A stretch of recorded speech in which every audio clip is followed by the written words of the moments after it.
Indian സിനിമയിൽ ടോപ്പിൽ നിൽക്കുന്ന ഒരു ആക്ടർ സ്റ്റേജിൽ കയറിയപ്പം ആയിരക്കണക്കിന് ആളുകളുടെ മുന്നിൽ അവരുടെ യഥാർത്ഥ ക്യാരക്ടറെ വെളിയിൽ കൊണ്ടുവന്നിട്ടുള്ള 4 റെസ്പെക്റ്റഡ് ആയിട്ടുള്ള മൊമെന്റ്സ് ഈ വീഡിയോയിൽ നോക്കാം.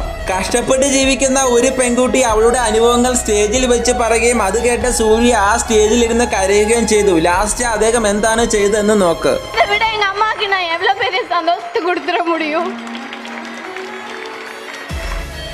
മൂന്നാമതായിട്ട് ആക്ടർ ധനുഷ് വലിയൊരു അവാർഡ് ഫംഗ്ഷൻ നടക്കുമ്പം തൻ്റെ കൂടെ വർഷങ്ങളായിട്ട് ജോലി ചെയ്യുന്ന ഡ്രൈവറെയും കൂട്ടിക്കൊണ്ടു പോകുന്നു. അവിടെ വന്നിട്ടുള്ള വലിയ വലിയ ആളുകളെയൊക്കെ കണ്ടപ്പോൾ ആ ഒരു ഡ്രൈവർ അല്പം മാറി നിന്നു. അത് കണ്ടിട്ടുള്ള ധനുഷ് ആണെങ്കിൽ അദ്ദേഹത്തെ തൻ്റെ അടുത്തോട്ട് ചേർത്ത് നിർത്തി എന്താണ് പറഞ്ഞിട്ടുള്ളതെന്ന് നോക്ക്.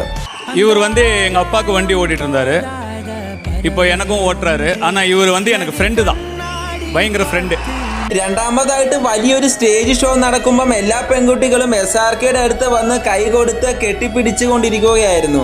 ഒരു മുസ്ലിം പെണ്ണ് മാത്രം ഇത് കണ്ട് മാറി നിൽക്കുകയായിരുന്നു, എന്താണ് ചെയ്യേണ്ടതെന്നറിയാതെ. അപ്പോൾ SRK എന്താണ് ചെയ്തതെന്ന് നോക്കൂ.